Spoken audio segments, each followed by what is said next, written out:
Hello there, welcome again. Today we're going to be looking at the fruit of the Spirit is patience. I once met a man of God and a conversation ensued when we met. He started by saying that he's been asking God for something. He really wants God to give him that gift. And I said, what gift are you asking God to give you? He said it's the gift of patience. That the way I see him, that looking at him right now, he's not a very patient person. That God did not give him that grace, the grace to be patient. That for someone like his wife, she's effortlessly patient, but he is not a patient person. I was like, wow. So I asked him, I said, do you have the Spirit of God, dear pastor? He said, yes. So we're in an office, the office of another pastor. So I picked a Bible from the table of the pastor. Then I opened to the book of Galatians chapter 5. Then I handed the Bible to this dear man of God to read verse 22. And then he read. Then I asked him to read again. And he read.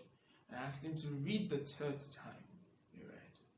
Then I asked him, I said, do you still think you don't have patience?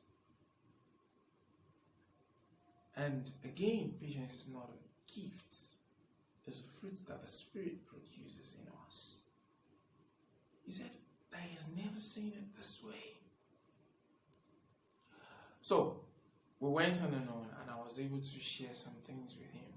And I'm very sure he will never say that about himself again. You have patience if you have the Spirit of God in you. You do not lack patience. Perhaps you don't give it expression, or you don't position yourself to allow patience to do its work. I want us to read from the book of James. The Apostle James had something to say about this. James chapter 1, if you read verses 2, 3, and 4. I read from verse 2, he said, my brethren, count it all joy when you fall into various trials, knowing that the testing of your faith produces patience. The testing of your faith causes patience to come forward because it's there. It's in there. But why is it that patience does not come forward in certain situations in our life?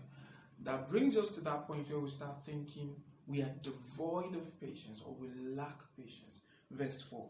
He said, but let patience have its perfect work. Now, if someone is asking you to let something, it means you can hinder that thing. He said, but let patience have its perfect work, that you may be perfect and complete, lacking nothing. When you allow patience to find expression in any situation, in any circumstance, in your relationship with people, when you allow patience to have its perfect work, to gain expression, when you give room, for patience in your dealings with men, the Apostle James said, you will manifest perfect and complete, lacking nothing. So, unlike the dear man of God, you will not think you lack patience. You will understand that you just need to allow patience to find expression. No child of God lacks patience. Of course, you have the Spirit of God in you.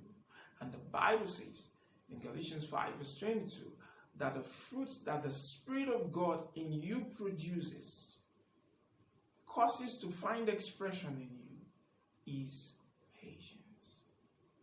So you can say aloud right now, I have patience. And I receive grace to allow patience to find expression in situations and circumstances in my life and in my dealings with men. Think about this. God has blessed you. I'll see you again next week.